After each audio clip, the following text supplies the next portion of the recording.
Yeah, It's yeah, I been a did while. actually. It's been a long time. Got you on Zoom instead. Right. Amari, talk about today and what this is for you to kind of do this. For sure. It means a lot to me. Just giving back to the fans in Clemson. I know they supported me throughout my whole career. So it's a perfect opportunity, give back to them and show love to them for, all the support they gave me throughout my career. What's your message to the kids out here, and what do you hope that they get out of this camp? Just to have fun. Every time you step in the field, just have fun. Don't just think too much about how you perform. It's always about having fun and doing what you love. So just coming out here and bringing that energy and letting them know that every time you come out in the field, it's about having fun first and foremost. Do you have a fond memory of something like this when you were a kid?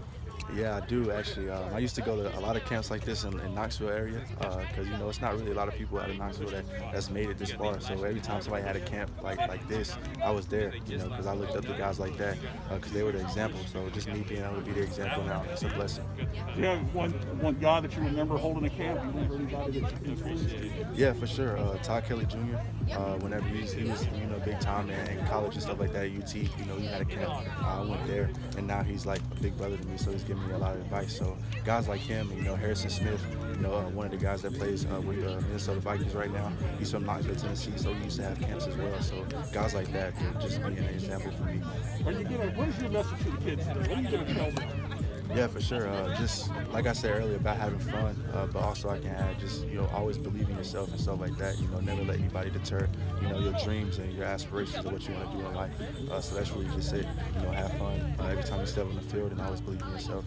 Was this always a part? Oh, sorry. Was this always a part of your plan when you were going to those camps that when you made it big that you would be able to have your own? Yeah, for sure. Always. I've always known that once I made it, I wanted to get back and be that example and be able to help kids make it there too. Because you always want to see other kids win too. That's really me. I want to see everybody win. So every chance I get to get back and be the example for somebody, I'm gonna do it. Is it surreal for you? Here you are now. You're no longer that kid. Now you're the guy. Is that surreal a little bit? It's very surreal, to be honest. I never thought it would be this soon, and now it's here. It's just a blessing, to be honest. I'm looking forward to having many more opportunities like this. You were a pretty known quantity, but how much do you think your performance Senior Bowl week and your performance in that game maybe opened some more NFL eyes on you? For sure, I think it helped tremendously, especially at the Senior Bowl, because a lot of people never saw me work in practice, especially with COVID. Scouts couldn't come to practice this year, so that's their opportunity to see how I practice and stuff like that. So I want to go out there and show them how I practice like a pro and show how I can win one-on-one matchups, and I feel like I did that. So I feel like it helped me tremendously. Can you share with us how many teams you visited with? Like 25. Really? Yeah, I've had like a lot, like 30 plus Zoom interviews. So it's slowing down now, which I'm thankful for. But I've been really busy with the interviews. Where will you be watching the draft from? I'm in Knoxville. I'll be at home. What's this whole draft process been like for you? And anything that's kind of stood out as It's just been busy, very busy. Now that you can't do a lot of things in person, there's been a lot of meetings on Zoom.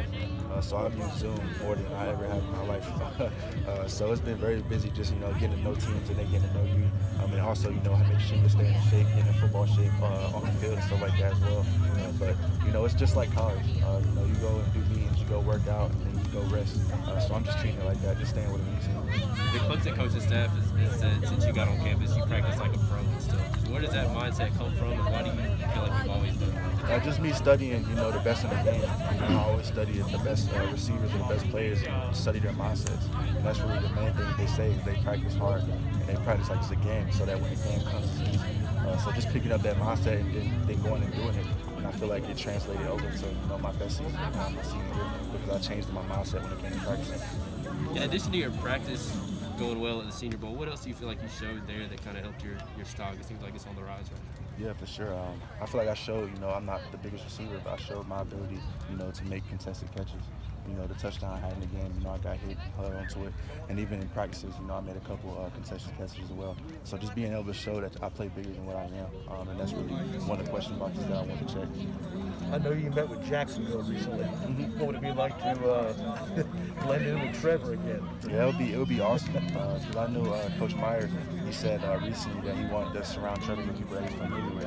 So, that would be the perfect opportunity, to get Trevor back up. And I feel like we'll shake him for sure. Have y'all talked about that? Have you talked with him at all? No, I haven't. He's been busy with his wedding and stuff like that, so I'll be letting him have his time. But I know when the time comes, if if I'm presented the opportunity, we'll definitely talk.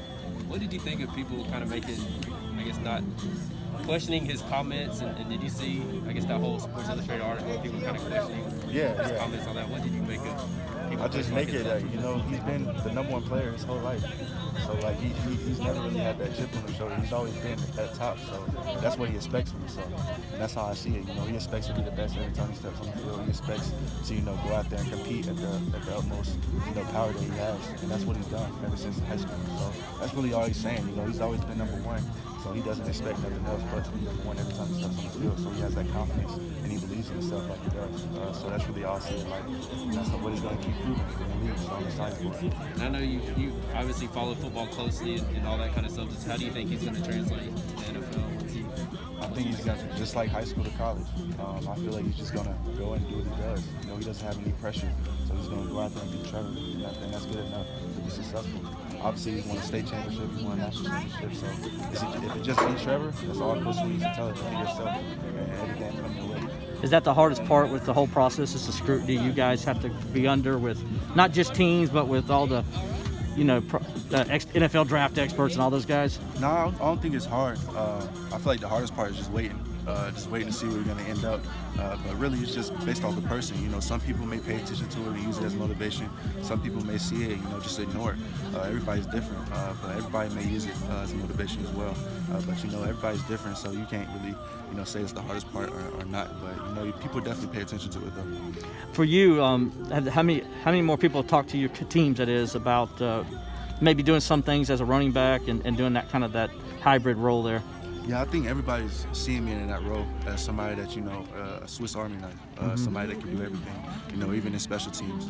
So everybody's seeing me as a slot receiver, outside receiver, and then motion me in the backfield on third down to create that mismatch against a linebacker, you know. That's what the game is about, is creating mismatches. So that's how they see me in my game. So I'm excited for that. I know Ray plays that role with the Steelers. Have you reached out to him a little bit to kind of see what that's like and how he does it? No, I haven't, but I've seen he's been really successful doing it. So I know if he can do it, you know, I can for sure, especially in the special teams aspect. You know, he kind of took off in a punt return role this year, so I'm proud of him. You know, I know he's going to keep improving. From the end of the season to the draft, it seems just like a very stressful time. You've got 1,000 people in your ear talking to you. How do you go through all that? How do you pull through all that information that you're getting? And what puts you at ease during this period? Where do you find comfort? I find comfort just grinding, to be honest, just putting the work in. That's how I find comfort. That's really my peace zone, is whenever I'm working out. You know, I really just lock out and block everything out. But it's been easy, to be honest. I've just been taking it all in and just trying different things. You know, all the advice that I'm getting, just trying it, you know, in the training process and seeing how it goes. But you know, I'm not one of those that's gonna ignore advice. You know, if I know it's coming from a reliable source, I'm definitely gonna take it in, and I'm gonna try it and try to put it in my toolbox in my game. So I've just been taking it all in, and just every time I work out, you know, that I know that's just me getting better. So I just lock in. What's your best advice you've gotten so far? Best advice, just prepare myself mentally for like a playbook, because you know, NFL playbooks are way different than college playbooks. So prepare myself mentally right now for that load that I'm gonna get right after I get drafted, and then just make sure I'm ready to go. You gotta stop there, guys. Gotta get him going. Thank you guys all so much for coming out.